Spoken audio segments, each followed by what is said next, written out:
All right, so we have found out who the Sixers will play in the 8th seed. The playoff picture for the East is set. And so joining us to talk a little, I would say ball, but that has become a football term. That is an Eagles term now. It is strictly an Eagles term talking about ball. But we will talk about basketball with Austin Krell, who covers the Sixers for the Painted Lions. He also covers the NBA with Last Out Media. He's basically working 24 hours a day, and we're lucky to get him for a couple of minutes. What's going on, Austin? Listen, I can talk football if you want me to. It's just you got to swing at the ball and hit home runs, right? Yeah, no, that's pretty much how it goes. How many home runs do you think for the Eagles this year? For the Eagles, I don't know. Is Elliott for Park sitting? Yeah. You can luck into one. If Elliott, we'll get Elliott to play wide receiver, and then we'll see how many home runs he hits for the Eagles. But yeah. So Austin, I mean, how you feeling about the Sixers, man? Because I'm just geeked up about this team right now. How are you doing? I would say when you're the 1 seed, there's a lot of things that are going your right throughout a season, so it's hard to not be confident in them. The last time there was an upset of a 1 seed, it was because Derrick Rose tore his ACL, and the Sixers were the 8 seed. It was back when I was a baby. I think I was about 16 at the time. Yeah, it was 2012, something like that. Yeah. No, I still had the binky in my mouth. Actually, no, I'm kidding. I've got one right now. Yeah, exactly. But yeah, I mean, listen, they're here in this spot for a reason, and they've earned the right to be in this spot. So, they have an MVP candidate, and I think when you have an MVP candidate who has historically great as Embiid has been this year, you have to like your chances. And then, of course, the supporting cast with Simmons and Harris is great. But this Washington team is not a joke. They're not a run in the park maybe the Charlotte Hornets would have been. They came out and they had a tough go against a 50-point game from Tatum and the Celtics. They beat up on this Indiana team that was had some controversy going around, but is a pretty talented team. So they're not to be taken lightly, but they're certainly they're not as good as the Sixers, that's for sure. Well, yeah, so as you're trying to figure out, okay, what this kind of matchup is going to be, how many games do you think the series run? Like, what I guess, when you're looking at this kind of series, what questions are going through your head? Like, what things do the Sixers have to do to handle their business here? Yeah, so number one, you said you think that they're going to go in 4. I would push to 5 just because I think there's going to be a game where the Sixers are just, shooting themselves in the foot with turnovers and missed shots, and they're not engaged because they're already up 2-0 or they're up 3-0, and they just don't feel the pressure or the urgency at any given night. And then when you have that, it's a couple of shots difference, you lose a game like that. So, I mean, I think they're going to win 5. They'll win on their home court. But, I just think that this team is really well built, the Sixers team, and the supporting cast around Embiid is really, really strong in terms of veteran leadership, in terms of shooting, and just in terms of weaponizing. That's a word I love to use because it sounds so big, sounds like a big word. But it is. It's a good word. Really, yeah, exactly. But those pieces they have is Tobias Harris and Danny Green and Seth Curry. They're not like these, most incredibly marketable names that you have in the league, but they really, really bring out the best in the two main pieces.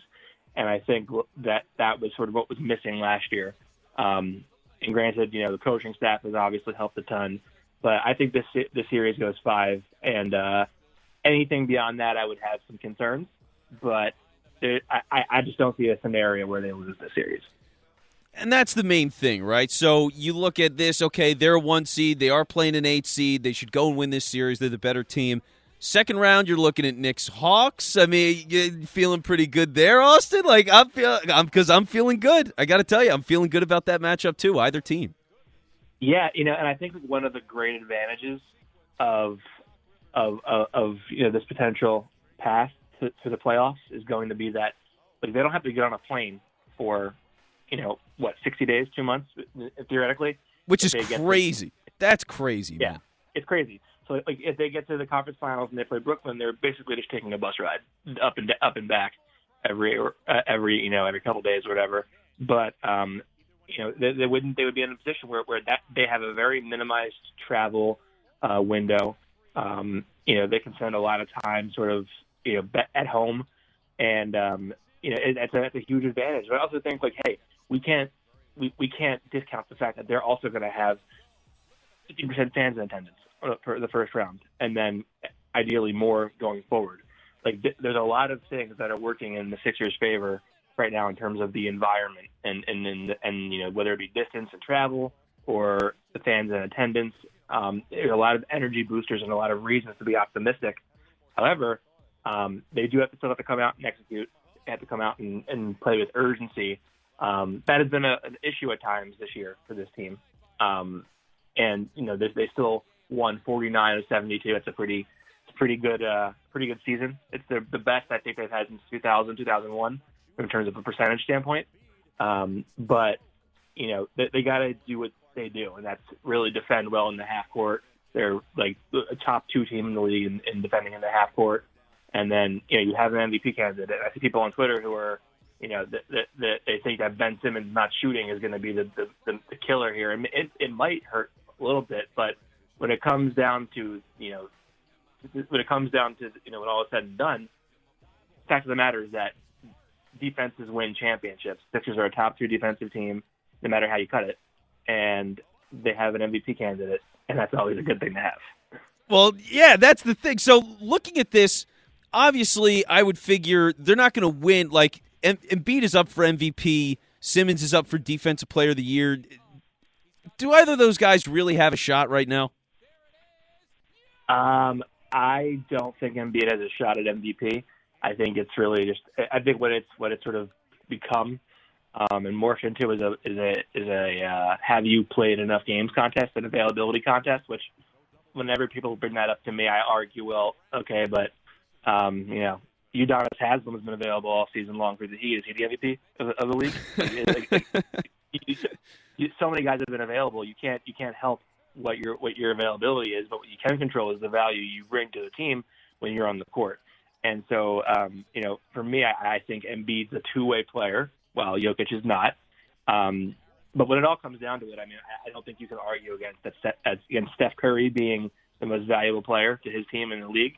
So I would actually give it to him if I had a vote. Ooh, I like this. And by the way, we're talking with Austin Krell, who is covering the Sixers for the Painted Lines. He covers the NBA with Last Out Media. So what'd you make of the play-in? The game last night was, for me, ridiculously fun. I was praying for that matchup, and we got it. But, what'd you think of the play-in as a whole? Do you like the idea? Do you think the NBA should keep it? Where are you at with that? Sure. So with the play-in, it was very obviously a way for the league to recoup the money that they lost and some of the television stuff. But also, that's a way for, them to keep their league marketable when the last couple weeks of the season, last month of the season is already basically been decided for a large portion of the league. That's how you keep people drawn in instead of just, okay, we're going to tank now, because people have a sense of hope.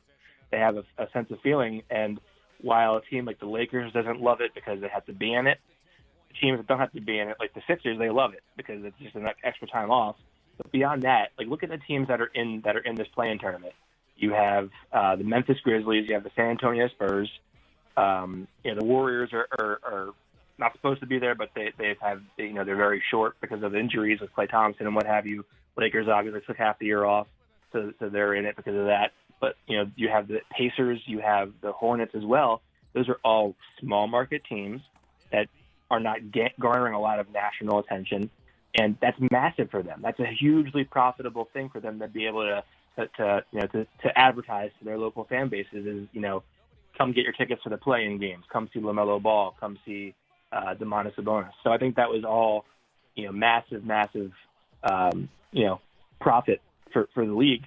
The teams involved don't love it, but I think it's here to stay. And why is it here to stay? Because you have what happened last night, the Lakers and the Warriors. That game was crazy, man. It was a great game. It was a phenomenal game. And I thought the Lakers were trying so hard. They were very clearly just not in a position to win that game. And then LeBron hits that three, and you're like, well, what more can you do? It's over. That's it. It was ridiculous. And whether or not, now, I guess I'll just ask you, LeBron James, was he seeing 3 rims, Austin Krell? Do you believe the... Come on, man. Are we really... I'm thinking to myself, like, what, did you have wine in timeout? Is that what happened? You were seeing multiple rims? We have to give you a blood alcohol test? I mean, I've never been in that kind of situation. But let me ask you this, all right? Because going back to the Sixers here, the big question for a lot of people is going to be, like Ben Simmons and what he looks like in the playoffs. Now, how big of a question is that for you, and what, in your opinion, is the biggest thing that you're interested in, at the very least, as the Sixers go on this run? I think for me, like, obviously Ben's a massive factor in all this, but as someone who has covered the team and been in the press conferences all year, I would say that, like, you ask Doc over and over again, like, does Ben need to shoot jumpers, or in some way, shape, or form you ask about his scoring, Doc's going to tell you over and over and over again, I don't care how he scores, I don't care how we score as a unit, I just want to score. We have to score to win the game. That's the way you win the game by scoring. So I don't think he cares who does it. Obviously, you want to put the ball in Embiid's hands because he's your best chance to score in any given possession. But he's made it very clear that the role for Ben Simmons is to facilitate. So I think he's playing to his role. And having said that, when you have, there are times when he leaves it short, leaves junk on the rim and misses it with layups. There's times when he starts out really dominant and then just takes a back seat. So those are the things you got to even out and smooth over. But generally, I think he's playing to the role that he's been assigned, which, by the way, was something that people killed Brett Brown for, was that he didn't have roles assigned. People didn't know what they were doing. So now you have that, but you don't like what you're getting out of it, is what the fans feel, a lot of them.